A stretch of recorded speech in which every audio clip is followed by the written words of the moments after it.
BFM Business, Startup & Co. Olingo avec nous effectivement pour aller jusqu'à 21h ce soir. Olingo, Yves Perret, son fondateur, est avec nous. Yves, bonsoir. Bonsoir. Vous étiez venu il y a quelques mois de cela dans le pitch de Tech & Co, donc tous les lundis soirs. Vous étiez face à deux investisseurs. Pour une petite histoire, je ne sais plus, vous avez gagné ou pas? Il y a eu match nul. Il y a eu match nul. Partout, super.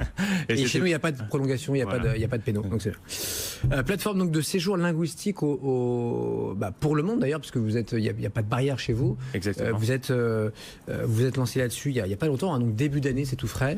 Plateforme de séjour, c'est-à-dire que quand je dis plateforme, vous mettez en relation ceux qui veulent envoyer leurs enfants. Et en l'occurrence des écoles, parce que c'est pas directement la famille là qui. C'est exactement ça. En fait, nous, on est la première plateforme de séjour linguistique pour mettre en relation en direct et sans intermédiaire un jeune ou un moins jeune, quelqu'un qui souhaite apprendre une autre langue avec une école de langue à l'étranger. Et c'est l'école de langue qui va gérer toute la logistique par rapport aux cours, bien entendu, par rapport à la famille d'accueil ou un autre hébergement si nécessaire, et d'autres options si besoin. Donc vous êtes première parce que jusque-là, ça n'existait pas. Exactement. Il y avait des intermédiaires, comme vous dites, et plus ou moins bons. On a l'impression que c'est un secteur qui n'a pas tellement bougé là, depuis 30-40 ans. C'est exactement ça, et c'est le constat qu'on a fait, c'est que le séjour linguistique, ça existe depuis très longtemps, mais il fallait toujours passer par des agences pour être mis en relation avec des écoles de langue à travers le monde. Et en fait, nous, on s'est posé la question, par rapport à toutes les problématiques qu'on a pu identifier, si on pouvait faire différemment, et on s'est inspiré de ce qui se fait chez les plus grands, Airbnb par exemple, et on a créé une plateforme pour les mettre directement en relation sans avoir passé par un intermédiaire. Bon, vous avez signé qui là, en quelques mois là, qui a accepté, quelles écoles se sont dit tiens, on peut faire confiance à cette plateforme qui, par définition, n'a pas d'historique puisque vous venez de vous lancer? Alors, ce qui est très important de savoir, c'est que les écoles sont de petites structures, donc elles sont pas forcément connues du grand public. Par contre, ce qui est sûr, c'est qu'aujourd'hui, on a plus de 230 écoles dans les pays anglophones et on est devenu, en moins de 5 mois, la plus grosse plateforme en termes d'offres à proposer aux étudiants qui souhaitent faire un séjour linguistique. On peut partir où? Dans combien d'écoles? Quel pays? Racontez-nous un peu. Eh bien, on est dans plus de 10 pays, plus de 55 destinations dans le monde, donc en termes de villes. Bien sûr, on s'est attaqué sur les pays anglophones en premier lieu, puisque c'est le plus gros intérêt pour les étudiants. Et puis cet été, dans notre version 2 du site internet, on va se lancer dans les pays hispanophones.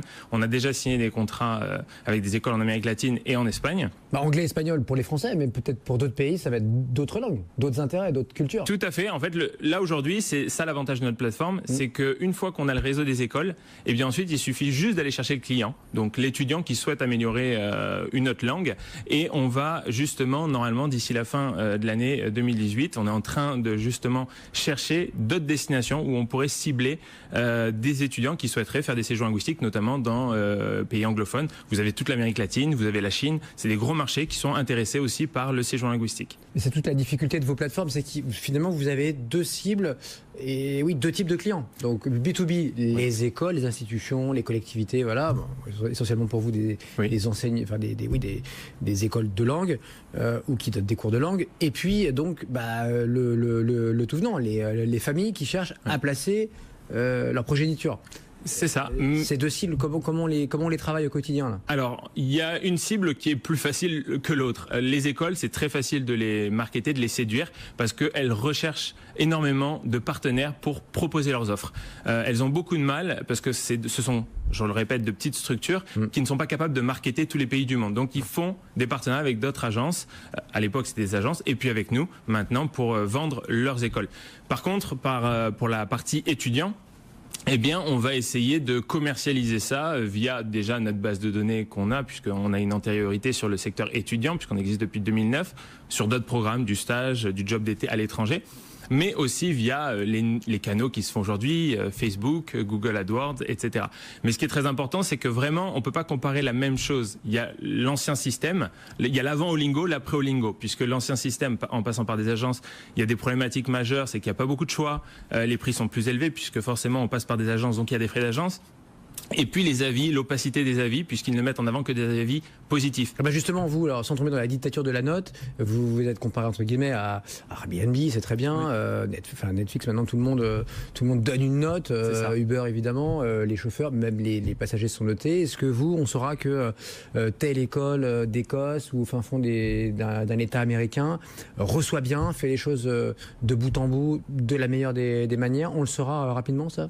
Exactement, puisqu'en fait, nous, on va pas faire de filtre, les étudiants qui sont passés par notre plateforme pourront noter les écoles où ils sont partis, par rapport à l'hébergement, par rapport aux cours qui ont été enseignés, par rapport aux options qu'ils auront choisies.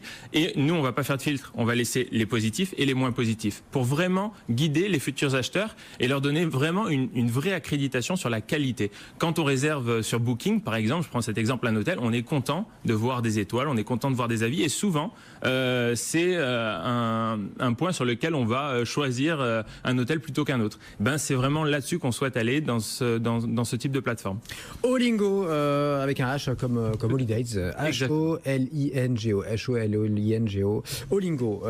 Merci beaucoup. Merci. Yves Perret sur BFM Business, vous nous tenez au courant donc de l'avancée de cette belle proposition. Courte pause, dans un instant 21h, notre promesse comme tous les soirs effectivement à 21h, c'est, je vous le disais tout à l'heure, la colonne vertébrale. 21h donc tous les soirs, en 30 minutes, on revient sur un thème d'actualité et là effectivement on sent le vent tourner, là ce rapport de force inversé entre entrepreneurs et investisseurs au profit donc des entrepreneurs qui font maintenant un petit peu le tri, choisissent quel VC, quel VC, investisseur, fonds de capital risque va rentrer dans leur capital. On en parle dans un instant avec 4 invités. On sera entre autres avec Isaïe, Jean-David Chamboredon, le papa des pigeons, rappelez-vous en 2012 face à François Hollande, et le cofondateur de Blablacar. C'est juste après ça, tout de suite.